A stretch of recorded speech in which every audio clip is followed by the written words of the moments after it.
Well, speaking of the politics of this campaign, let's go to Capitol Hill, where there were no arms twisted, very little floor debate was held, yet somehow a law that a recent survey showed was supported by 68% of Americans is just fading away. The measure banned 19 types of semi-automatic rifles, commonly called assault weapons, and it was supported by both the president and by Senator Kerry.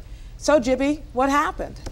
Well, I think the NRA once again showed its very strong political muscle. Let me just tell you briefly the background to this. In the 2000 campaign, President Bush said that he supported the extension of the ban. And throughout this last year, the White House has said that if the bill reached his desk, he would sign it. The Senate supports it. They had a vote earlier this year with 52 votes.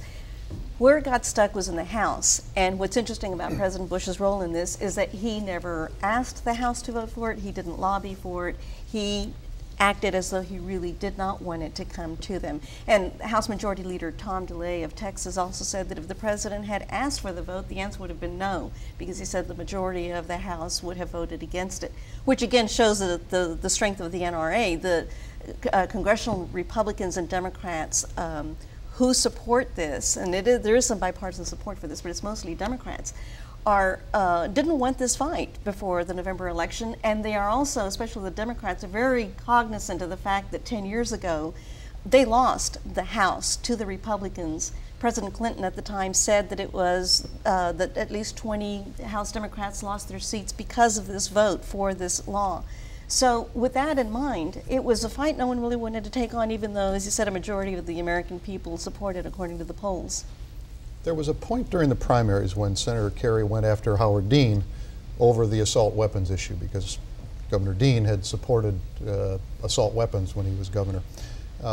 He's had very little to say. He had something to say today. He spoke out on today, but he's had very little to say on this. What's going on with John Kerry on this? Well, what you're going to see is him talking about it more. During the campaign, we have seen him dressed up in hunting gear. He's talked about the fact that he's a hunter and he's a gun owner. But he also has said that he would support extension of this ban and even return to the Senate back in March for this one vote that the Senate had this year to show that. What's happening now is that I think because he is struggling to solidify his base, he has decided that he needs to start talking about this.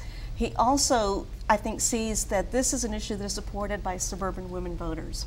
So on Monday, he is going to have an event with some law enforcement organizations to basically say, why is President Bush making the job of these law enforcement officers difficult?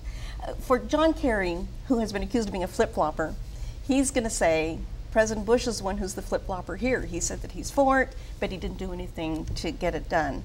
And Kerry can say with this, according to his campaign, I'm quoting his campaign here, they're saying, he's going to say, I'm the principled one here. I've always been for this ban, and he's going to see if he can score some points with that. Gebe, was this law effective? Was the ban effective? Did you see any difference? You know, it's really hard to say, and I'm going to hedge a little bit because this is a very emotional issue with some very strong opinions on both sides, and both sides have their own studies to support yes or no.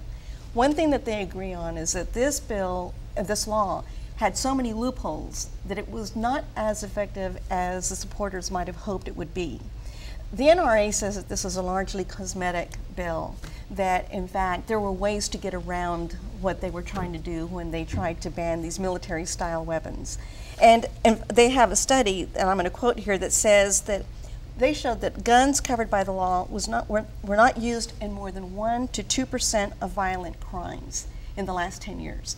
The other side, Dianne Feinstein, who is the senator from California who's a big sponsor of this, says that crimes that were traceable to assault weapons dropped by 2/3 over the last 10 years. So what they're trying to do is make their arguments, I mean, even though this is going to die on Monday, they're going to continue this fight. Whenever Congress comes back, they're going to be fighting this out again. The NRA knows that it's not going to be over yet.